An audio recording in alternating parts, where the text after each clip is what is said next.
Olá. Já parou pra pensar como é que a gente sabe das coisas? Tipo, como a gente sabe o que diz que sabe? Será que é só na base da razão, da lógica? Ou será que é a nossa experiência, o que a gente vive, o que a gente sente, vê, ouve? Será que é isso que manda? E até onde dá pra confiar nisso, né? É uma pergunta fundamental, sem dúvida. Pois é. E hoje a gente vai mergulhar nas ideias de um filósofo que pensou muito sobre isso, David Hume. A gente vai usar como base a obra dele Investigação sobre o Entendimento Humano. A ideia é desvendar o que ele pensava sobre como a nossa mente opera, sabe?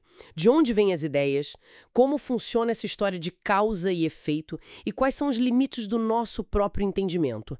É quase uma viagem para dentro da nossa cabeça. Uma viagem e tanto, e bem provocadora. Então, bora lá investigar isso. Hume começa de um jeito curioso, né? Falando que tem tipo dois jeitos de fazer filosofia. Exato. Ele diferencia a filosofia fácil da abstrusa.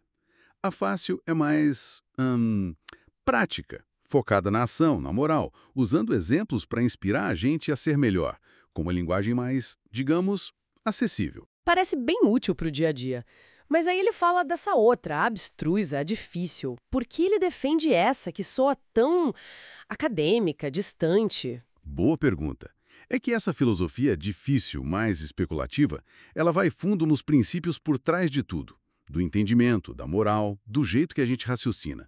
E Hume acha ela crucial. Mesmo que não dê conselho direto, ela serve para fazer o que ele chama de geografia mental. Geografia mental. O que seria isso? Tipo um mapa da mente? Exatamente. É como mapear o nosso próprio pensamento. Entender as capacidades da mente, como elas funcionam, e, muito importante, onde elas não chegam, quais os limites. Para ele, essa investigação mais profunda é a melhor arma contra, sei lá, superstição, erro ou usar palavras filosóficas sem sentido, sabe? Ele até compara, com uma certa humildade, essa busca com a de Newton descobrindo as leis do universo. É tentar achar as engrenagens secretas do espírito humano. Entendi. É tipo criar um manual para nossa própria cabeça. E qual seria a matéria-prima disso tudo? De onde vêm os tijolos do nosso pensamento? Para isso, Hume tem uma resposta bem direta e, olha, impactante. Ele diz que tudo que a gente percebe com a mente se divide em duas classes, basicamente pela intensidade. São as impressões e as ideias. Impressões e ideias? As impressões são as nossas percepções mais vivas, mais fortes. É o calor do sol que a gente sente agora, o vermelho que a gente vê, a raiva, o amor. São as sensações e emoções brutas, na hora que acontecem. E as ideias seriam o quê, então? As ideias são cópias mais fracas, são mais pálidas, menos intensas. É quando você pensa sobre o calor do sol, lembra do vermelho ou reflete sobre aquela raiva que sentiu. A memória da dor, por exemplo, nunca é tão forte quanto a dor ensina. Faz sentido. A lembrança é um eco, assim. Mas qual é a grande sacada aí? O que isso tem de tão revolucionário? A grande sacada, o ponto central de Hume, é afirmar que todas as nossas ideias, absolutamente todas, mesmo as mais complexas, as mais sublimes, tipo a ideia de Deus ou de um anjo, elas derivam, no fim das contas, de impressões. Se você pegar qualquer ideia, por mais abstrata que pareça, e for desmontando, você vai achar lá no fundo ideias simples, que são cópias de sensações ou sentimentos que você já teve antes. Peraí, mas e uma ideia tipo um unicórnio ou uma montanha de ouro? Eu nunca vi isso, nunca tive impressão direta. Bom ponto. Diria que aí a mente está usando o poder dela de combinar ideias simples, que vieram de impressões.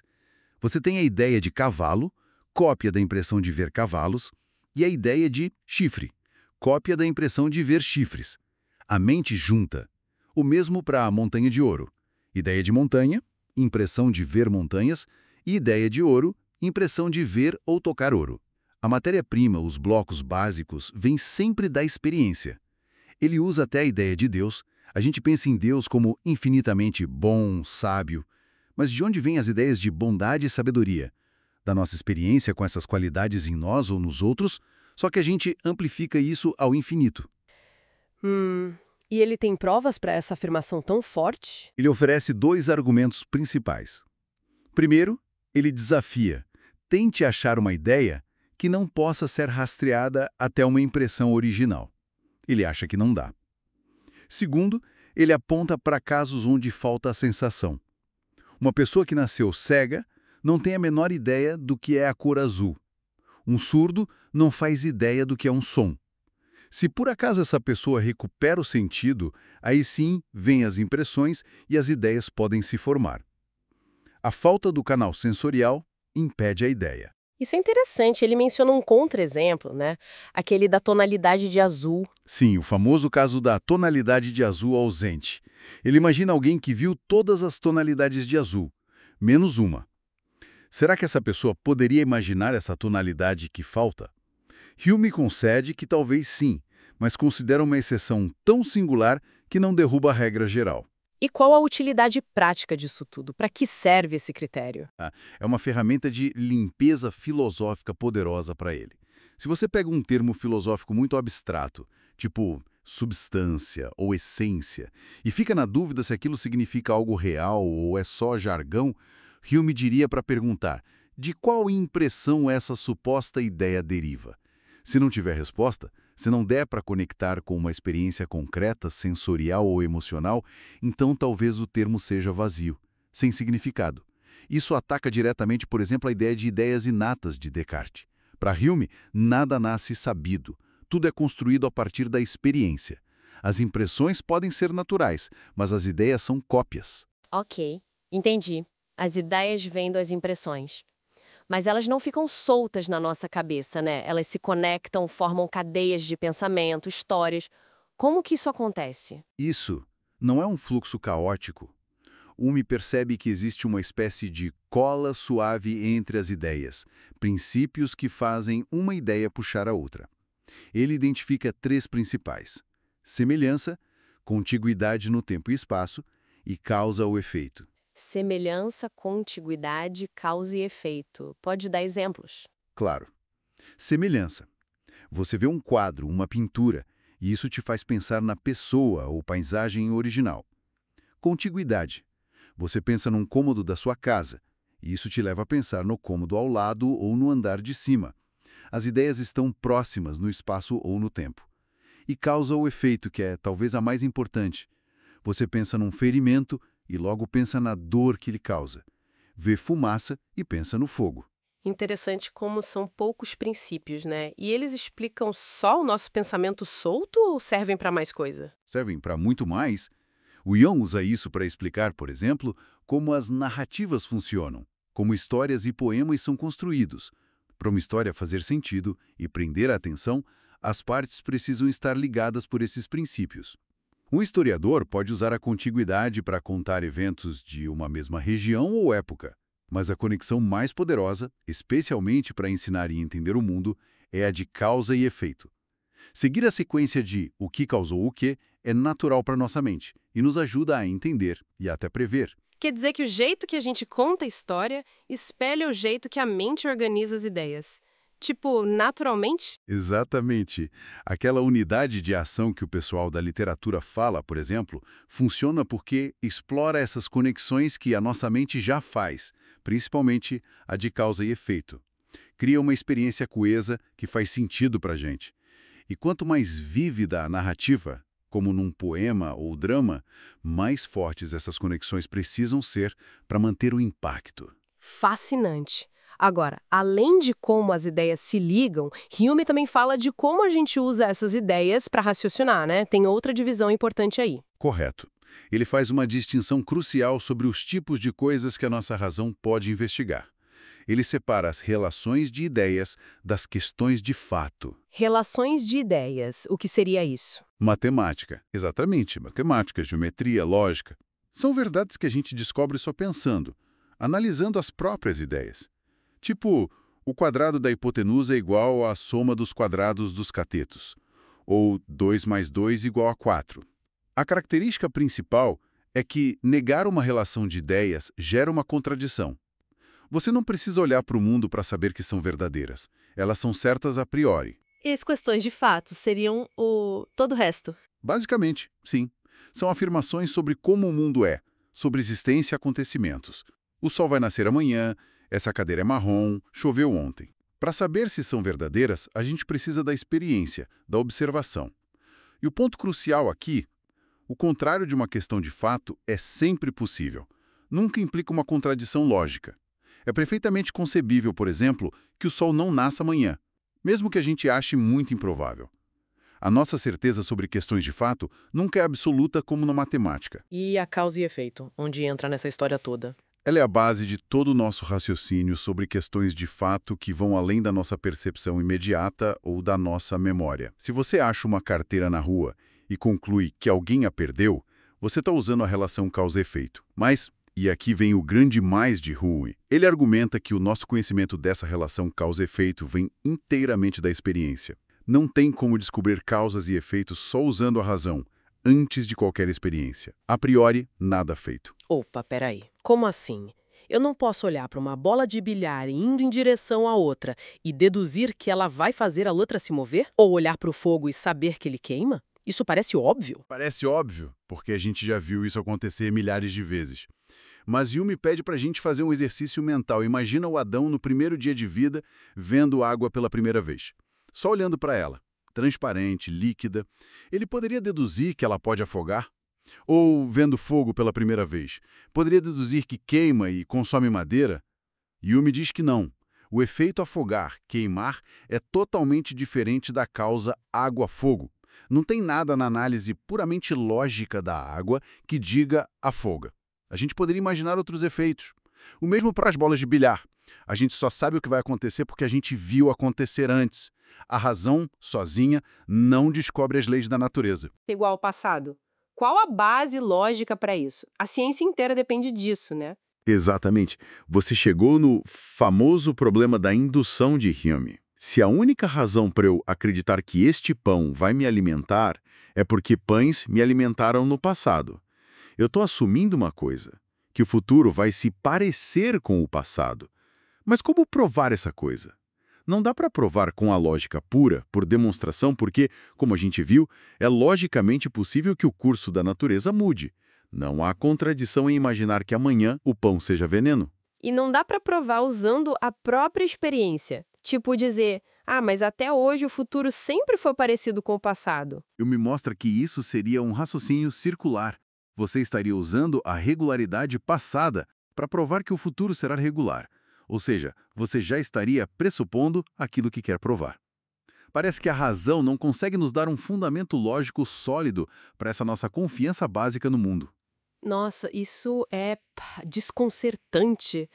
Se não é a razão, o que é então?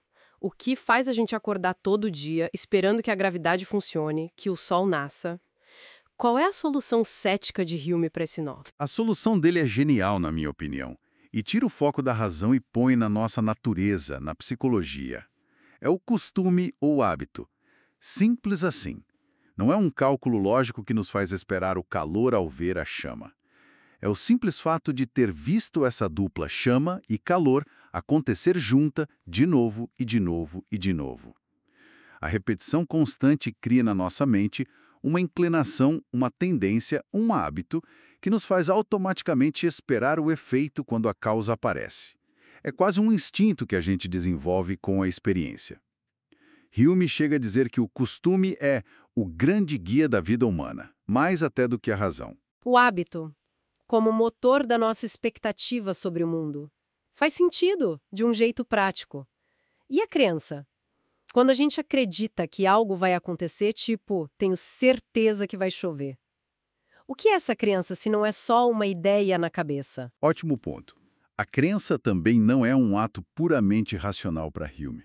A diferença entre eu só imaginar que tem um leão na sala e eu acreditar que tem um leão na sala não é uma ideia a mais. A diferença está no sentimento. A crença é uma maneira específica de sentir uma ideia. Quando a gente vê um objeto, uma impressão presente, que pelo hábito está ligado a outro, uma ideia, a mente não só concebe essa ideia, mas a concebe com mais força, vivacidade, firmeza, intensidade. É como se a força da impressão presente fosse transferida para a ideia associada pelo hábito. Essa vivacidade extra, esse sentimento mais forte, é a crença.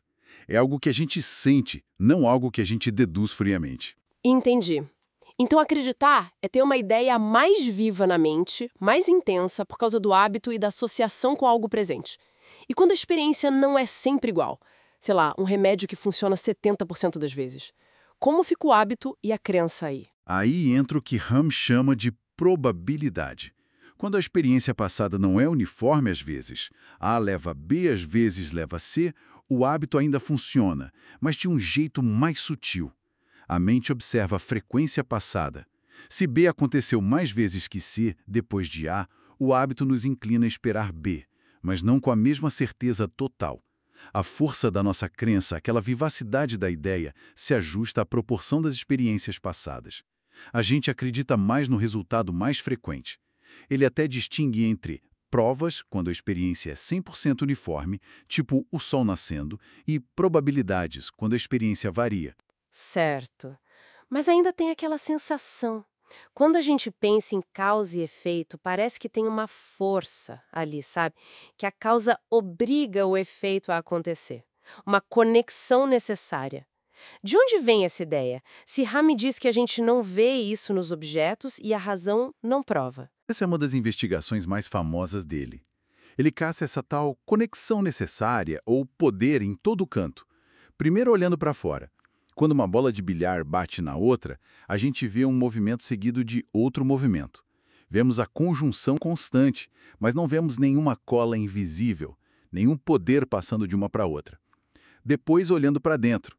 Quando eu decido levantar o braço, eu sinto a minha vontade e sinto o braço levantando, mas eu não sinto o poder exato que liga minha decisão mental ao movimento físico. Eu não sei como isso acontece, só que acontece.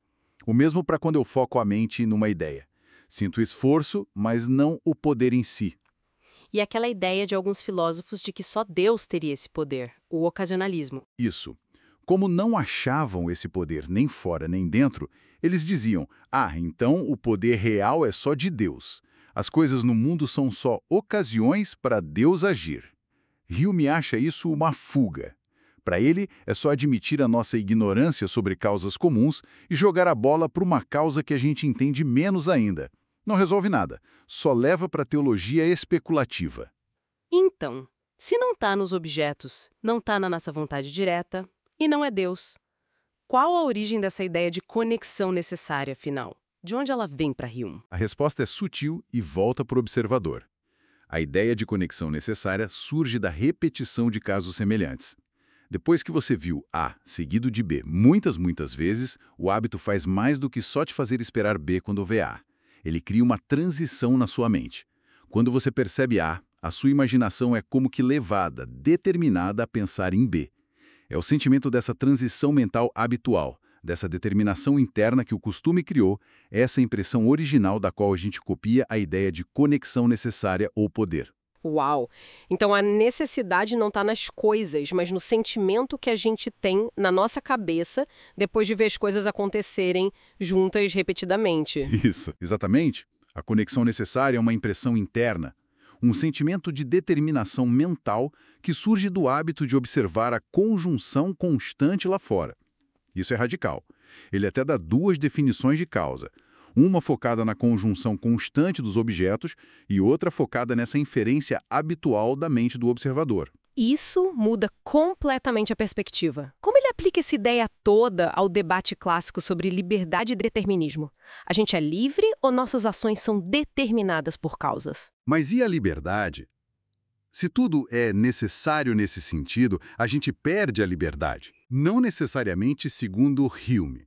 Ele define a liberdade, o que ele chama de liberdade de espontaneidade, ou liberdade hipotética, como o poder de agir ou não agir, de acordo com as determinações da vontade. Ou seja, se você quis ficar parado, você pôde ficar parado. Se você quis se levantar, você pôde se levantar. Essa liberdade de fazer o que se quer é perfeitamente compatível com necessidade, o fato de que o seu querer veio de motivos e circunstâncias de forma regular. Então a liberdade não é agir sem causa nenhuma. Exato. Ele rejeita a liberdade de indiferença, a ideia de que a gente age do nada, por puro acaso, sem ligação com nossos motivos ou caráter. Para ele, isso nem faria sentido para a moralidade. E por que essa conciliação é importante para a moral, para a responsabilidade? Porque, para Hume, A gente precisa das duas coisas. A necessidade, ação vindo de motivos, é essencial para a gente poder responsabilizar alguém. Se a ação não viesse do caráter da pessoa, por que culpar ou elogiar ela? E a liberdade, ação sendo voluntária, de acordo com a vontade, é essencial para que a ação seja considerada daquela pessoa. Ele admite que isso levanta problemas teológicos complicados sobre a origem do mal, se Deus é a causa primeira de tudo, mas ele meio que joga a toalha aí, dizendo que são mistérios profundos demais para a nossa razão limitada. Entendi. E ele ainda expande essas ideias para outros seres, né? Fala de animais. Sim, ele argumenta que os animais também aprendem com a experiência. O cavalo que aprendeu a obedecer ao freio, o cachorro que aprende a evitar o fogo. Eles também inferem causa e efeito a partir da experiência repetida, pelo hábito, não por raciocínios lógicos complexos. Isso, para Hume, reforça a ideia de que esse mecanismo do hábito é algo muito fundamental na natureza, não exclusivo da razão humana. E sobre milagres. Um assunto sempre quente. Qual a visão dele? A sessão sobre milagres é uma das mais famosas e controversas. Hume define milagre como uma violação das leis da natureza. E o ponto-chave é: o que são as leis da natureza? São justamente aquelas regularidades que a gente estabeleceu com base na experiência mais firme, constante e uniforme possível. Portanto, a própria definição de lei da natureza significa que temos uma prova experiencial maciça contra a ocorrência de qualquer milagre. Então, para acreditar num relato de milagre? O testemunho a favor teria que ser tão incrivelmente forte, tão sólido, que a falsidade desse testemunho fosse algo mais miraculoso, mais contrário à nossa experiência normal sobre como as pessoas se comportam e como o mundo funciona, do que o próprio evento miraculoso que está sendo relatado. É um padrão de evidência altíssimo. E ele acha que algum relato histórico atinge esse padrão? Ele argumenta que não. Ele analisa os tipos de testemunhos que costumam apoiar milagres e aponta vários problemas. Geralmente vem de nações ou épocas consideradas ignorantes e bárbaras. As pessoas têm uma tendência natural a gostar do maravilhoso e do surpreendente, especialmente em religião, o que pode levar a exageros ou enganos. As fontes muitas vezes são poucas e questionáveis, e, crucialmente, os milagres de diferentes religiões meio que se contradizem e cancelam uns aos outros. A conclusão dele é que a crença em milagres e, por extensão, a base de muitas religiões reveladas, repousa sobre a fé, não sobre evidência racional que possa convencer alguém que parte da experiência comum. Uau! Com toda essa análise crítica da razão pura, essa ênfase na experiência, no hábito, nos limites do nosso conhecimento, onde Hume quer chegar? Qual o tipo de filosofia que ele propõe no final das contas? Ele defende o que chama de ceticismo moderado ou ceticismo acadêmico. Ele não é um cético radical que diz que não sabemos nada e devemos suspender todo julgamento, o pirronismo. Ele acha isso psicologicamente impossível e inútil para a vida. Mas ele defende um ceticismo que nos traz modéstia intelectual. É reconhecer os limites estreitos do nosso entendimento. É desconfiar de conclusões muito dogmáticas ou especulativas. É focar nossas investigações naquilo que está ao alcance da nossa experiência. A vida comum, a ciência que se baseia em observação e no raciocínio causal, sempre lembrando que esse raciocínio é baseado no hábito, a matemática e a lógica, relações de ideias, são certas, mas falam só das relações entre ideias. Tudo o resto, o mundo real, questões de fato, depende da experiência, do hábito, da probabilidade. É um chamado para a gente se concentrar onde a nossa mente realmente funciona bem e evitar voos muito altos e sem fundamento. Então, fazendo um resumo dessa nossa exploração profunda, a gente viu que Hume diz que nossas ideias vêm da experiência mais viva, as impressões. Que essas ideias se conectam na mente por associação, semelhança, contiguidade, causa e efeito. E que o nosso jeito de raciocinar sobre o mundo, especialmente sobre causa e efeito, não é pura lógica, mas sim fruto do hábito, do costume. A crença é um sentimento de vivacidade na ideia. A tal conexão necessária é um sentimento interno de transição mental. E até a liberdade e a necessidade podem, na visão dele, coexistir. Exatamente. E no fundo, ele está sempre nos mostrando os limites da nossa própria razão, defendendo essa postura mais humilde, esse ceticismo moderado. Valorizar a experiência, sim, mas sempre com cautela sobre o que a gente pode realmente afirmar saber com certeza absoluta, seja sobre as causas últimas do universo ou sobre eventos que desafiam toda a nossa experiência passada, como milagres. Rumi deixa a gente com uma pulga atrás da orelha.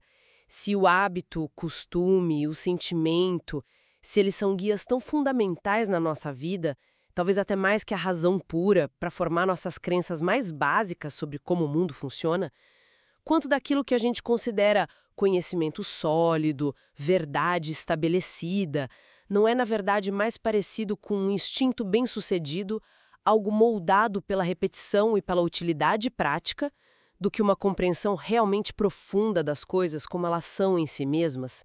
Fica aí a provocação para a gente pensar sobre como a gente avalia o que está ao nosso redor. Uma provocação que continua relevante até hoje, sem dúvida. E com essa reflexão, a gente encerra a nossa análise das fontes sobre David Hume. Esperamos que tenha sido esclarecedor, talvez um pouco desconcertante, mas com certeza instigante. Muito obrigada pela companhia e até a próxima exploração.